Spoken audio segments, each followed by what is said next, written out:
खबरों का पंचनामा, हकीकत की पड़ताल राजन पंडित के साथ। दिल्ली की धरती पर तालिबान का टॉप कमांडर। भारत ने चली अपनी सबसे खतरनाक चाल। पाकिस्तान की 40 साल की रणनीतिक गहराई की पॉलिसी को भारत ने एक झटके में दफनाया।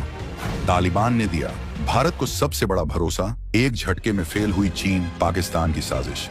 संयुक्त राष्ट्र भी देखता रह गया भारत का पावर गेम। भारत ने कैसे बिछाई कूटनीति की सबसे बड़ी बिसात। जब दुनिया की निगाहें रूस, यूक्रेन और चीन ताइवान के तनाव पर टिकी थीं, तब भारत की राजधानी दिल्ली के आसमान में एक ऐसा विमान उतरा जिसने इस्लामाबाद के पावर कॉरिडोर में भूचाल ला दिया। ये कोई सामान्य उड़ान नहीं थी, बल्कि ये भारत के उस साइलेंट ऑपरेशन का क्लाइमैक्स था जिसकी भनक दुनिया की किसी भी खुफिया एजेंसी को नहीं लगी। ये वो कूटनीतिक सर्जिकल स्ट्राइक थी जिसने पाकिस्तान के उस सबसे बड़े सपने को चकनाचूर कर दिया जिसे वो पिछले 40 सालों से अपनी फौजी किताबों में स्ट्रेटेजिक डेप्थ यानी रणनीतिक गहराई के नाम से पढ़ाता आ रहा था। दिल्ली में एक ऐसे शख्स ने कदम रखा था जिसके आने की खबर ने ही जनरल असीम मुनीर की रातों की नींद हराम कर दी थी। ये शख्स कोई और नहीं बल्कि अफगानिस्तान का वो विदेश मंत्री आमिर खान मुत्तकी था जिसके हर कदम पर दुनिया की नजर होती है। लेकिन ये सिर्फ एक दौरा नहीं था, ये भारत के उस चक्रव्यूह का आखिरी चरण था जिसे प्रधानमंत्री मोदी, विदेश मंत्री एस जयशंकर और एनएसए अजीत डोभाल की तिकड़ी ने मिलकर रचा था। ये उस नई बिसात की कहानी है जहां शह और मात का खेल अब भारत की शर्तों पर खेला जा रहा है और इस खेल का सबसे बड़ा मोहरा बना है खुद तालिबान। हम आपको बताएंगे इस धमाकेदार खबर की पूरी कहानी, तो बने रहिएगा वीडियो पर और इस संबंध में आपके जो भी विचार हों कमेंट में लिखकर जरूर बताइएगा। तालिबान ने भारत से मांगी दुनिया की सबसे बड़ी चीज, बदले में पाकिस्तान को दिया ऐसा घाव जो कभी नहीं भरेगा। अब न अमेरिका का डर, न चीन की फिक्र, अफगानिस्तान में बजा भारत का डंका। दक्षिण एशिया में लिखा गया नया इतिहास। इस्लामाबाद से लेकर बीजिंग तक खलबली। भारत ने काबुल में ऐसा क्या किया कि दुश्मनों के होश उड़ गए?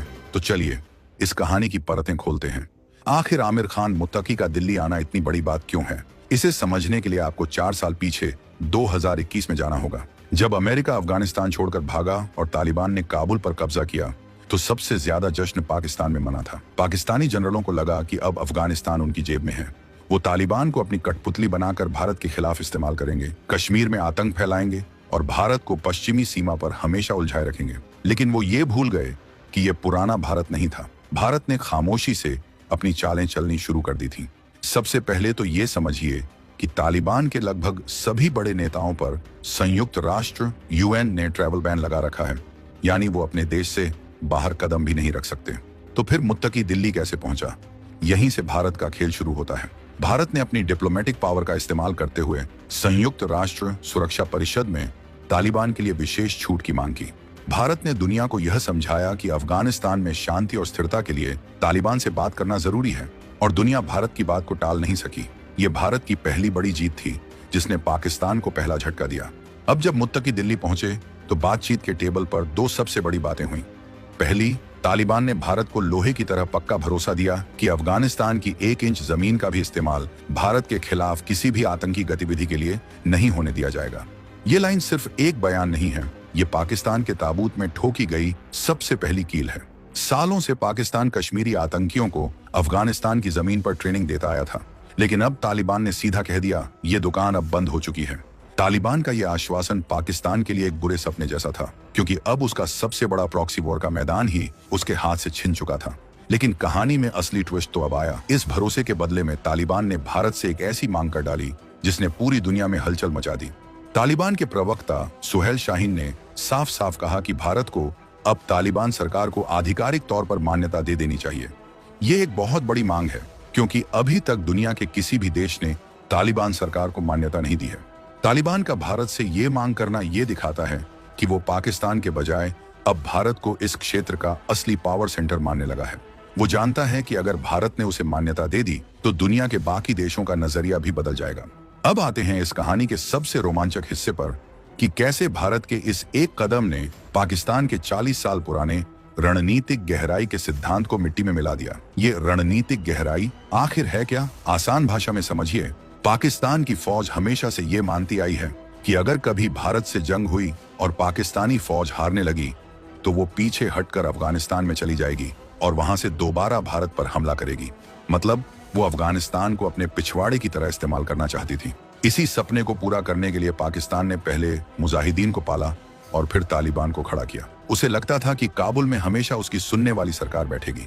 2021 में जब तालिबान सत्ता में आया तो पाकिस्तानी जनरलों ने जश्न मनाया कि उनका सपना पूरा हो गया। लेकिन भारत की खामोश कूटनीति ने उनकी सारी उम्मीदों पर पानी फेर दिया। भारत ने तालिबान को यह समझाया कि पाकिस्तान सिर्फ तुम्हारा इस्तेमाल कर रहा है। वो तुम्हें दुनिया में एक आतंकी संगठन के तौर पर पेश करके खुद फायदा उठाता है, जबकि भारत तुम्हारे साथ बराबरी का रिश्ता चाहता है। हम तुम्हारे देश में स्कूल, अस्पताल, बांध और सड़कें बनाना चाहते हैं ताकि अफगान के लोग तरक्की करें। भारत ने सिर्फ बातें नहीं की, बल्कि तालिबान के आने के बाद भी अफगानिस्तान को मानवीय सहायता भेजना जारी रखा। यही वजह है कि तालिबान का भरोसा पाकिस्तान से उठकर भारत की तरफ झुक गया। तालिबान के प्रवक्ता का वो बयान आग में घी डालने जैसा था जब उन्होंने कहा, हम किसी ब्लॉक का हिस्सा नहीं हैं। ये सीधा सीधा पाकिस्तान को संदेश था कि अब हम तुम्हारे इशारों पर नहीं नाचेंगे। जब अमेरिका के राष्ट्रपति ट्रंप ने कहा था कि वो बगराम एयरबेस वापस अपने नियंत्रण में लेना चाहते हैं, तो तालिबान ने उसे भी सिरे से खारिज कर दिया। ये दिखाता है कि तालिबान अब एक स्वतंत्र विदेश नीति पर चलना चाहता है और इस रास्ते पर उसे भारत जैसा एक भरोसेमंद साथी चाहिए, न कि पाकिस्तान जैसा धोखेबाज पड़ोसी। मुत्तकी की दिल्ली यात्रा ने इस बात पर मुहर लगा दी है कि अब काबुल की सियासत इस्लामाबाद से नहीं, बल्कि दिल्ली के साथ तालमेल बिठाकर चलेगी। ये पाकिस्तान की विदेश नीति की ऐतिहासिक हार है। ये पूरी कहानी सिर्फ भारत, पाकिस्तान और अफगानिस्तान के त्रिकोण तक सीमित नहीं है। इसका असर पूरे दक्षिण एशिया के शक्ति संतुलन पर पड़ रहा है। भारत धीरे धीरे इस क्षेत्र में अपनी वो ऐतिहासिक भूमिका फिर से हासिल कर रहा है जो सदियों से उसकी रही है। एक तरफ जहां पाकिस्तान और चीन अफगानिस्तान को अपनी महत्वाकांक्षाओं का अखाड़ा बनाना चाहते थे, वहीं भारत ने एक ऐसे बड़े भाई की भूमिका निभाई जो सिर्फ मदद करना जानता है, दखल देना नहीं। मुत्तकी के इस दौरे का एक और बहुत गहरा सांकेतिक मतलब है, और वो है उनका दारुल उलूम देवबंद जाने का कार्यक्रम।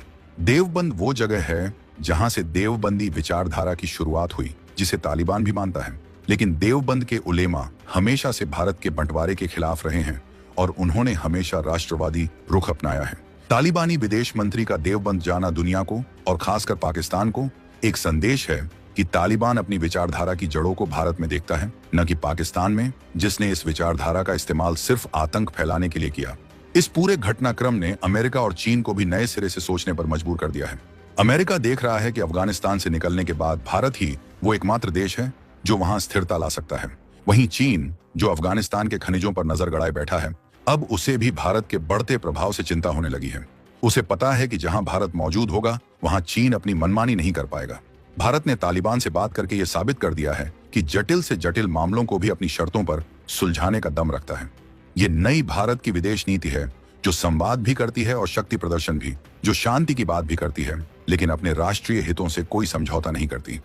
मुत्तकी की एनएसए अजीत डोभाल और विदेश मंत्री एस जयशंकर के साथ बैठकें सिर्फ तस्वीरें नहीं हैं, बल्कि ये उस नए अध्याय की शुरुआत है जहां अफगानिस्तान की तकदीर लिखने में भारत एक अहम किरदार निभाने जा रहा है। ये भारत की कूटनीति का वो स्तर है जहां दुश्मन के दोस्त को भी अपना दोस्त बनाकर दुश्मन को चारों खाने चित कर दिया जाता है। अब सवाल यह उठता है कि भारत के इस मास्टर स्ट्रोक पर पाकिस्तान का अगला कदम क्या होगा? क्या वो अपनी गलतियों से सीखेगा या फिर कोई नई साजिश रचेगा? और क्या भारत तालिबान को मान्यता देने की बड़ी मांग को मानेगा? इस पर आपकी क्या राय है? हमें नीचे कमेंट्स में लिखकर जरूर बताइएगा।